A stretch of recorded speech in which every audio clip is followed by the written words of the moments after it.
Բարև ձեզ, եթերում հրապարակային շաբաթն է։ Այս շաբաթ բավականին տագնապեցնող լուրեր ստացանք մեզ սահմանակից երկրներից։ Երկար սպասված, երկար կանխատեսված պատերազմը մոտեցավ Հայաստանի սահմաններին։ Իսրայելը անսպասելիորեն հարվածեց մեր հարևան Իրանին և սկսեցին ռազմական գործողություններ, ընդ որում դա նաև շատ մեծ վտանգներ է իր մեջ պարունակում մեր փոքրիկ երկրի համար։ Գաղտնիք չէ, որ մեր դաշնակից երկիրը, Իրանի Իսլամական Հանրապետությունը, նաև որոշակի կարմիր գծերի մասին հայտարարություններ էր արել այս տարիներին և Սյունիքի միջանցքը չզավթելու ադրբեջանական և թուրքական այդ ծրագրի չիրականացման նաև երաշխավորը կարծես թե Իրանն էր կանգնել այս տարիներին։ Հիմա պարզ չէ, հայտնի չէ, թե այս իրադարձությունները ինչպես կզարգանան, ռազմական գործողությունները ինչքան կտևեն, Ամերիկայի Միացյալ Նահանգները, Եվրոպական Հանրությունը ինչպես կպահի այս պատերազմի պարագայում իրեն և առհասարակ Թուրքիան և Ադրբեջանը նաև ինչպես կարձագանքեն այս իրադարձություններին։ Այնպես որ վտանգները բավականին մեծացել են և նաև պետք է մենք պատրաստ լինենք ամենաանկանխատեսելի զարգացումներին։ Թվում է, թե այս օրերին գոնե պատերազմական գործողությունները այսպես մեզ մոտենալու պարագայում պետք է մեր իշխանությունը շատ ակտիվ քայլեր ձեռնարկեր։ Մենք տեսանք, որ մեր Հայաստանի արտաքին գործերի նախարարությունը մի հայտարարություն տարածեց, սակայն հենց ռազմական գործողությունները սկսվելու օրը Նիկոլ Փաշինյանը մեկնեց Պրագա, Չեխիայում հերթական ինչ-որ մի միջոցառման, ինչ-որ մի համաժողովի մասնակցելու։ Բավականին տարօրինակ է, ես կարծում եմ, այս պահվածքը և դա նաև խոսում է այն մասին, որ այս իշխանությունը չի գիտակցում այն վտանգները և չի զգում իր պատասխանատվությունը երկրի այս վիճակի համար և հետագա զարգացումների համար։ Մենք թվում է, թե շատ պարզ իրողությունների մասին ենք խոսում, չէ, մեր նույնիսկ սովորական շարքային քաղաքացին հիմա տագնապած է և այդքան ներքաղաքական իրադարձություններով չի հետաքրքրված, ինչքան մեր հարևան երկրներում տեղի ունեցող այդ ռազմական գործողություններից է անհանգստացած, բայց մեր իշխանությունը վեջները չի, ստատուսներ են գրում կաթողիկոսի դեմ, մեկնում են կոնֆերանսների, Լևոն Տեր-Պետրոսյանին են քլնգում, այսպես ասած, և այսպիսի մի հատ քաոսի մեջ է հայտնվել երկիրը։ Շատ բարի, ինչպես նշեցիր, սիրելի Արմենե, այո, Հայաստանի սահմանների հարևանությամբ վիճակը տագնապալից է, մտահոգիչ է, որովհետև այո, սպասելի էր, որ Իրան-Իսրայել հարաբերությունները կսրվեն եւ Իսրայելը կանցնի ռազմական գործողությունների Իրանի տարածքում, ինչին մենք ականատես եղանք։ Իհարկե, Իրանը մեր բնական դաշնակիցն է, հազարամյա հարևանն է, քաղաքակրթական առումով մեզ ամենամոտ կանգնած երկրներից մեկն է եւ Իրանում ինչ կատարվում է մեզ համար խիստ կարեւոր է։ Ինչպես դու նշեցիր, այո, Իրանի հենց սահմանած կարմիր գիծն է, որ մինչ օրս մենք պարտական ենք նրան, որ Սյունիքը այսօր թուրք-ադրբեջանական զավթման առիթ չի հանդիսացել։ Բնականաբար երկրի ղեկավարը պետք է առնվազն անվտանգության խորհրդի հրատապ նիստ աներ, չէ, երկիրը բերեր պատրաստվածության, որովհետև մենք բոլոր սցենարները պետք է հաշվարկենք։ Օրինակ, ինչ կլինի, եթե մի քանի միլիոն իրանցիներ, այնտեղ ռազմական գործողությունները ավելի սրվեն, մինչև միջուկային, այսպես ասած, վտանգը հասունանա, այդ մարդիկ գան եւ Հայաստանի տարածքում փորձեն ապաստան գտնել եւ այլն։ Արդյոք պատրաստ է այս պետությունը այդպիսի մասշտաբային հոսքերի եւ այլն։ Նախիջևանից մյուս կողմից կարող են հանգիստ ներխուժել մեր տարածք։ Բացի այդ, տեսեք մեծ հաշվով, եթե ես նայում եմ Իսրայելը Իրանի որ հատվածներին է խփում, ըստ էության դրանք գուցե շեղող են, Պարսից ծոցի հատվածն ավելի շատ ընդգրկում, բայց հենց այս հարավային հատվածը Սյունիքի մասը բաց է մնում եւ մեր քթի տակ Ադրբեջանն ու Թուրքիան այն այրուն տեսած բորենիների նման, բորենին երբ որ այրան հոտ է առնում, նրանք սկսում են, այսպես ասած, համախմբվել եւ կամաց մոտենալ զոհին։ Հիմա Նախիջևանում հերթական զորավարժություններն անում են, Թուրքիան հսկայական զորք է մտցրել Նախիջևան, որը ի դեպ Մոսկվայի եւ Կարսի պայմանագրերով իրավունքը դրա չունի այնտեղ զինված ուժեր ներկայացնելու, բայց 20 թվականից սկսած այդ պարիտետը այնտեղ խախտված է։ Եվ այդ ֆոնի վրա մենք տեսնում ենք եւ Միգուցե հենց սա էր պետք հասկանալու համար, թե իրականում ինչ ճղճիմ հարցերով զբաղված երկրի վարչապետը, որովհետև երբ որ Իսրայել-Իրան հակամարտությունը ցույց դրեց նրանց ներքաղաքական այդ ճղճիմ օրակարգը, կաթողիկոսի վրա հարձակումները եւ այլն ցույց տվեցին, որ այս մարդիկ երկրից Այո, вообще դառնանք այդ թեմային, ուրեմն արդեն տասնյակ օրեր, հա, ես արդեն հաշիվը կորցրել եմ թե քանի օր, երկրի վարչապետը արթնանում է, առավոտյան վաղ ինչ-որ սաղմոսից մի հատված է դնում, հետո հաջորդը գրում է որևէ ստատուս ուղված կաթողիկոսին, ընդ որում անցել են բոլոր պարկեշտության սահմանները, դաստիարակության, կրթության նշույլ անգամ չկա այդ գրառումների մեջ, արդեն կաթողիկոսին դիմում են իր ավազանի անունով,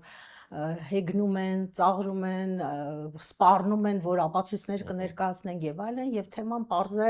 այդ կուսակրոնության չարաբաստիկ թեման, որի մասին մենք նախորդ անգամ էլ խոսեցինք, որ դա աստվածաբանական նշանակություն ունի ըստ էության, եւ աշխարհի շատ երկրներում եկեղեցիականները եւ ամուսնանում են եւ զավակներ են ունենում եւ առհասարակ ընդհանրապես հայ մարդու զավակ ունենալու խնդիրը դարձնել այսպիսի քննարկման առարկա եւ դրա դեմ այսքան խոսել, երբ որ մենք այսքան զավակներ ենք կորցրել այս տարիներին, դա մարդիկ համարում են շատ վատ բան։ Ընդ որում, գիտես հետաքրքիրը որն է, որ նույնիսկ այն մարդիկ,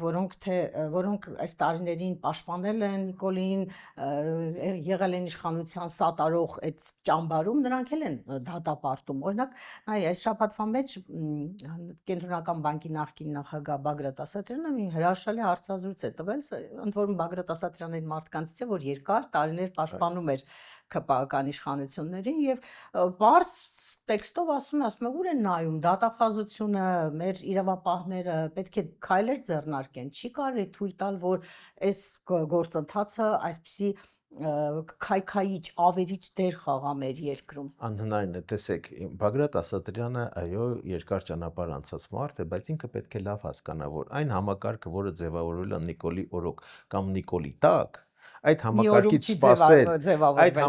սпасել, որ նրանք քայլեր կանեն, ուղղակի մանկամտություն է, անկեղծ եմ ասում, ամենայն հարգանքով եմ վերաբերվում, հա, անձին, բայց մանկամտություն է կարծել, որ երբ որ խնդիրներն է, որ մարդիկ ասում են, որ արդեն իրավապահների դաշտում է հարցը։ Իրավապահների դաշտում չի հարցը, դաշտը ժողովրդի հարցը ժողովրդի դաշտում է, որովհետև իշխանության միակ սահմանափակումը գալիս է դրսից, այսինքն ժողովրդից։ Միայն ժողովրդական ընդվզումն է, որ կարող է սրանց բերանը փակել։ Առնվազն բերեմ մեկ օրինակ, երբ որ կոչով, կանչով Արթուր Վանեցյանից սկսվեց, մնացածներն արձագանքեցին։ Հազարավոր մարդիկ օդանավակայանում դիմավորեցին վեհապարին։ Մենք այսօր ունեցանք իրավիճակ, այն պահին, երբ որ ես ու դու ձայնագրվում ենք, շնորհավորում եմ հայ ժողովրդին, այսօր առավոտյան ինքը չի բռնաբարել հազարավոր մարդկանց ուղեղները իր այդ սաղմոսներով եւ այլն։ Բայց ասեմ քեզ այդ դրա պատճառը Պրագա ուղևորությունն է, գուցե նաեւ որ նորից ես ասեցի, չէ՞ որ Իրան-Իսրայել հակամարտության ֆոնին գլոբալ երրորդ համաշխարհային պատերազմի նախաշեմին գտնվելով աշխարհը այդ իր ստատուսը հանկարծ ցույց կտա, չէ՞, սրա մերկությունը կամ ողկությունը։ Հետևաբար այդ տեսանկյունից գոնե մեկ օր մենք այսօր դաթարի մեջ ենք, չեխա թե ինչի համար ամեկնել, իհարկե ոչ ոք դրա օրակարգի մասին բան չգիտի, եւ նորից եմ ասում, այս իշխանությունները վաղուց ոչ համարժեք չեն արձագանքում այն փոփոխություններին, այն վտանգներին, որոնք այսօր կապված են հանրապետության։ Դա է ուզում ասել, որ գիտես տպավորությունն է, որ այնքան կտրվել են իրականությունից եւ այնքան իրենց այդ մի փոքրիկ պղպջակի մեջ են ապրում, որ նույնիսկ չեն զգում ժողովրդի արձագանքները։ Տես այդ նույն ստատուսների տակ, նույնիսկ այդ սաղմոսից բերված մեջբերումներ են, չէ՞, անում, թվում է թե ինչ է, կտակարանից կտորներ է դնում, մարդիկ պետք է կարդան, ասեն, ինչ լավ է, որ մեր ղեկավարը մեր երկրի ավետարան է կարդում, հա, Աստվածաշնչի հատվածներ է բերում, բայց տեսնես ինչքան են մարդիկ հայոյում քննադատում, ինչ դառը խոսքեր են ասում, ինչ խելացի վերլուծություններ են անում, կետերով նույնիսկ դնում են գրում են դու հիմա սապտիաների, ինչով ես զբաղված, դու քո տեղում չես, դու կորցրել ես քո չափի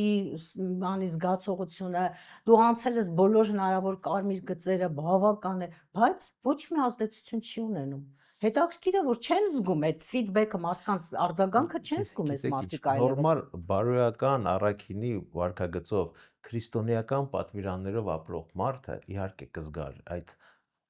ժողովրդական ատելությունը այդ պարսավանքը կզգար ու իրերի թե կմտածեր արդյոք ճիշտ անում թե չէ, բայց նորից եմ ասում գործ ունենք անձնավորության հետ, ով որ կեղծ փրկի դիմակով, հա, իդեպ սատանան է նույն Աստվածաշնչում էլ ասում, որ սատանան ինքը հրեշտակի կերպարանքով է մտնում մարդկանց մոտ ու սկսում է մոլորախապել։ Այ հիմա այն ինչ որ տեղի ունենում մեր ժողովրդի մեջ, վարչապետի այդ կաղապարի մեջ մտած է մարդ, լրիվ ների սատանայի ոգով, բայց դիմակով կարծես եկեղեցու հետևորդ, հա, հավատարիմ հոտի զավակ։ Ինձ հարց եմ տալիս, հա, որ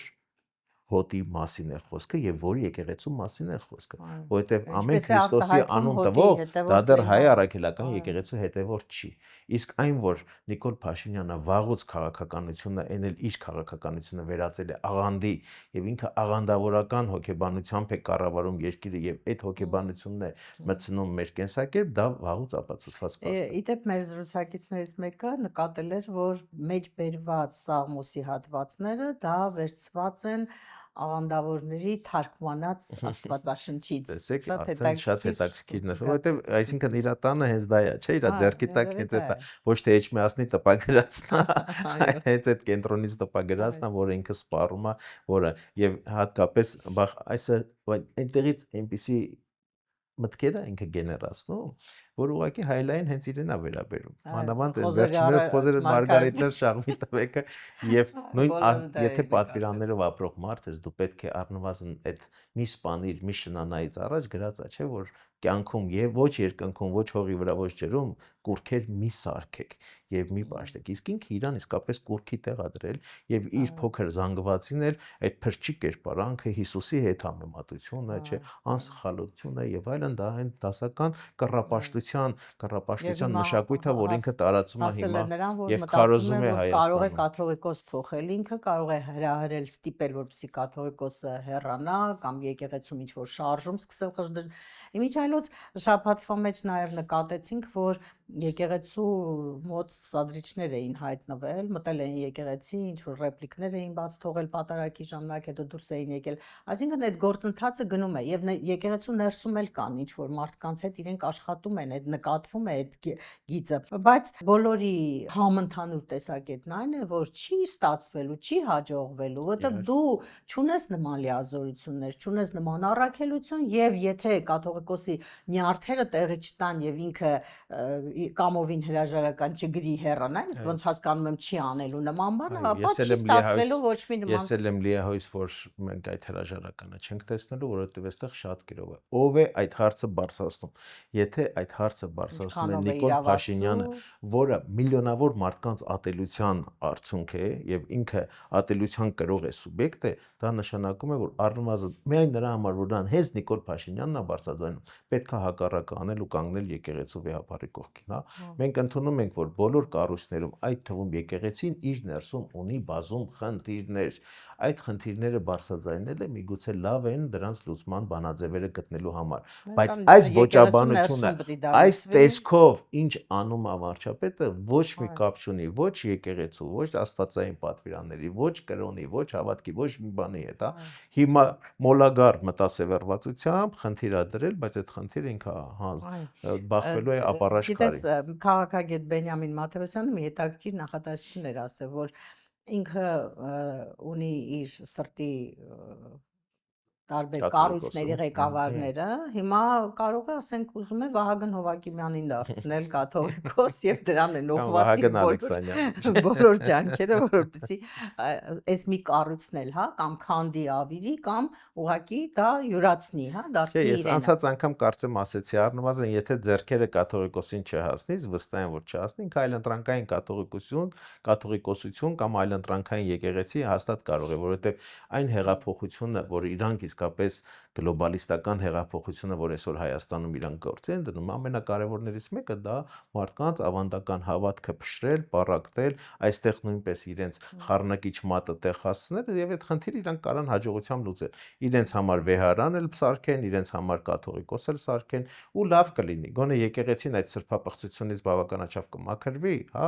այդ օտարումը, մերժումը, հասարակության բաժանումը, այդ սևեր սպիտակներ ասածը ինքը իրականում այստեղում պետք է աշխատի ուրիշ ֆորմատի մեջ։ մաքուր հավատացյալներ, հայ առաքելական Սուրբ եկեղեցու հետևորդներ եւ աղանդավորական կամ իրեն Նիկոլի եկեղեցու հետևորդներ։ Թող սարքի պատմության մեջ կարա մնա որպես այդ աղանդավորական պարակտիչ եկեղեցու հիմնադիր հայր կամ մայր, չգիտեմ իրան Եվ գիտես, մարդիկ կան, օրինակ վրացահայ մեր մի զրուցակիցը Գուրգեն Մխիթարյան անունով բժիշկ է շատ հայտնի եւ շատ խելացի լավ մարդ է հայրեն ասում է մի կասկածեք, որ այս process-ը եթե ինքը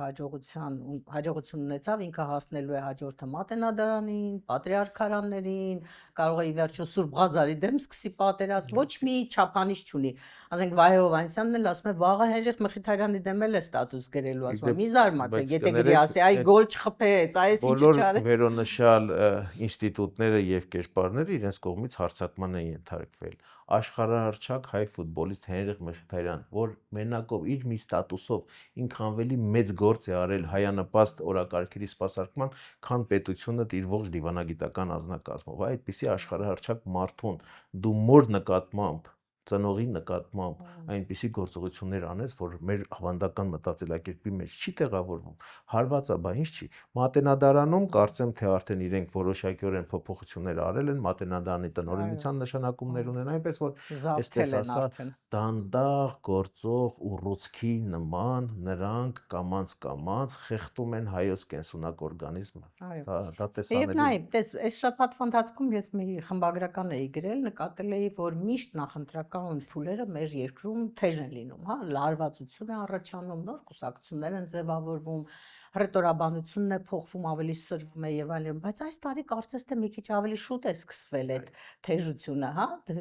մի տարուց ավելի գրեթե կա ընտրություններին, բայց իրենք արդեն ակտիվ քարոզարշավի փուլ են մտել։ Ընդ որում կիրառում են եւ հին մեթոդները եւ նոր մեթոդները, օրինակ նայ, այս շաբաթվա ընթացքում մենք տեսանք, որ նախկինների եւ Թալանի թեման նորից բերվեց առաջին պլան, մի քանի քրեական գործեր հարուցվեցին, մասնավորապես ընդդիմության լիդերներից մեկի Սեյրան Օհանյանի, Արծվիկ Մինասյանի նկատմամբ եւ օջոզներից մեկի ձերբակալվեց Հովիկ Աբրահամյանը, իր վաղեմի մրցակիցը, այսպես ասած, ազգային ժողովում իրենք բավականին բախումներ են ունեցել ժամանակին։ Եվ հետաքրքիրն է, որ Հովիկ Աբրահամյանը, գիտես, 2012-14 թվականներին է վարչապետ աշխատել եւ 7 տարի, 8 տարի իշխանության եղած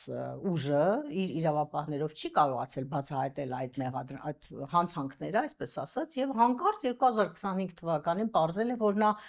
փողերի լվացում, պաշտոնի չարաշահում, չգիտեմ, այսպիսի մեղադրանքներ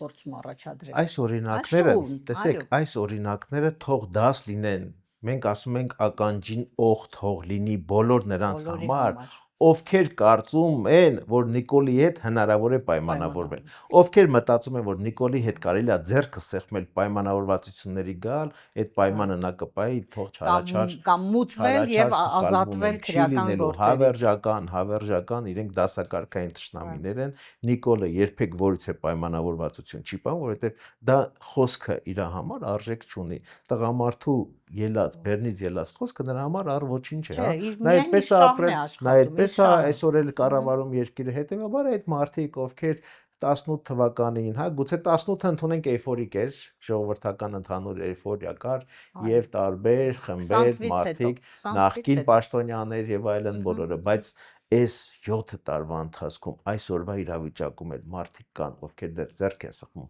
մտածում են իրենց կարճաժամկետ օգուտից, վայ ես տենդերը վերցնեմ, վայ ես պաշտոնը պահեմ եւ այլն, լավ մի 5 միլիոն դոլար էլ տամ, ինձ հանգիստ կթողնեն, մոռացեք, դա մեծ խաբեություն է, դուք ինքներդ ձեզ խաբում եք եւ դուք ինքներդ ձեզ տանում եք դեպի մղճանում նստեմ, գուցե ինձ ձեռք չեն տա, չէ՞։ Ամեն բոլորին ձեռքերը հասնում է։ Ես տեղակ եմ, այո, այդ մարդիկ ոչ թե լռում են, իրանք ակտիվ էլի կապերի մեջ են, հարաբերությունների մեջ են, արտաշատում կառավարման ղեկը իրենց ձեռքին դեռ պահում են եւ այլն, այնպես որ չեմ կարծում, որ հանգիստ կնան կնստեն, անհնար է, ուղղակի անհնար է։ Դե լավ է, թող բոլորը հասկանան, նույնիսկ իր հետ աշխատող մարդիկ, Այդ որ դիտակցումը ցանկացած բանի գալիս է, իրենց փողոցը իհարկե։ շպրտելու եւ Դրա համար ժողովուրդը շատ թանկ գին է վճարում, իսկապես սարսափելի թանկ գին ենք վճարում սրանց ամեն օր իշխանության մնալով, բայց երևի թե էս է ճանապարհը, ես ուրիշ ճանապարհ դժվար եմ պատկերացնել։ Եվ գիտես ինչ որ մի պահի եթե գոնե կանգ առնեին, գոնե սթափվեին, կամ ինչ որ սահմաններ պահեին, ինչ որ կարմիր գծեր պահեին, հա, այսքան չզայրացնեին, բոլորի նուրբ զգացումներին չդիպչեին, մենք երևի այս եռանդով չէինք պայքարի իրենց դեմ, հա, կմտածեինք, որ հələ դեռ մի քիչ էլ սպասենք, նայենք, բայց ասենք օրինակ կաթողիկոսի դեմ սկսված այս process-ից հետո կամ այն, որ իր կնքահայր, իր հոգևոր առաջնորդ, իրեն քաղաքականություն բերած Լևոն Տեր-Պետրոսյանի դեմ է արդեն հայտարարություններ անում, իր կինը նախորդին գրել է չկայացած ոչնչություն։ Լևոն Տեր-Պետրոսյանի մասին հասկանում ես, ես ապշահար եմ ուղղակի։ Դրա համար, սիրելի Արմինե, երբեմն մտածում եմ, իդեպ Աստվածաշնչում այդպիսի դրվագ եղել է։ Մտածում եմ, ասում եմ, միգուցե ավելի լավ կլիներ, որ մեր երկրի ղեկավարը լիներ անասուն։ Անասուն, այսինքն խոսքի անընդունակ, անընդունակ, որովհետև նրա տված վնասը ավելի քիչ կլիներ, քան ասունների, որոնք իսկապես խոսքով մեխում են, խոսքով մխրճում են, խոսքով սպանում են, հա, դիմացինին, քարուքանդ են անում բոլոր հեղինակություններին, բոլոր սրբություններին, բոլոր մեր համար նվիրական սուրբ սակրալ զգացումներին, հա, դրա համար եմ ասում։ Իսկ եւ այդ մեծամտությունը, սրանք անում են նենգաբար, անում են հետևողականորեն, անում են հատուկ նպատակադրվածությամբ, վստահ եմ, որ եւ Աստվածային պատիժը եւ ժողովրդի ցասումը խիստ դաժան է լինելու, որովհետեւ մեր ազգը համբերատար է, աշխարհի ամենահամբերատար ազգն է, բայց դավաճանին ինքը չի ներում եւ դավաճանը նույնիսկ գերազմանի արժանի չի լինում։ Եվ այս պառակտումը, այս թշնամանքը, այս մեր հասարակությունը այսպես ծվեն անելը միայն մեր երկրի, մեր պետության դեմ է աշխատում։ Որտեղ մենք ֆիզիկական ցավ չենք զգում, մենք հոգեկան ցավ ենք ապրում, չէ, որը մեզ ավելի է տանջում, ավելի է կազմալուծում։ Հակի ներկայացուցիչ Արմենը Խաչատրյան լավ ձևակերպում է տվել, ասում է՝ սիրո եւ հանդուրժողականության հեղափոխությունը դարձավ չարության եւ ատելության իշխանություն։ Այո, իհարկե, երջանկությունը սարքեց դժբախտություն, չէ, հպարտությունը սարքեց պարտության սիմվոլիզմ, ինչ ասել է, մենք լրիվ հակառակն ենք ունեցել ժողովուրդը, դա։ Այո։ Լավ,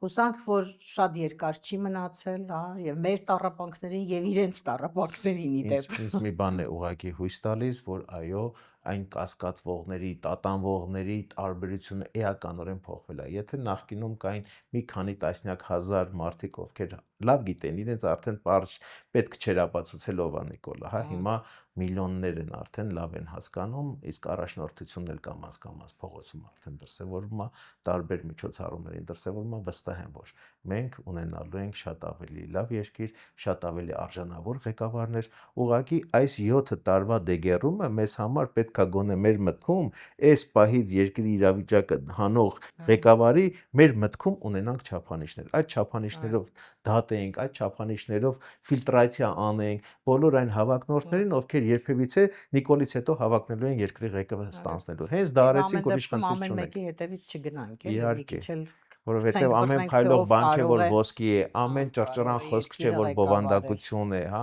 ամեն գեղեցիկ ճառ չէ, որ գործ է, այնպես որ մեզ համար շատ բաներ պետք է վերանայենք ինքներս մենք մեր մեջ։ Այո։ Հուսանք, որ այդպես էլ կլինի։ Այո, մնաք բարև, լավ լուրերի սպասում։ Այսօր այսքանը, կհանդիպենք։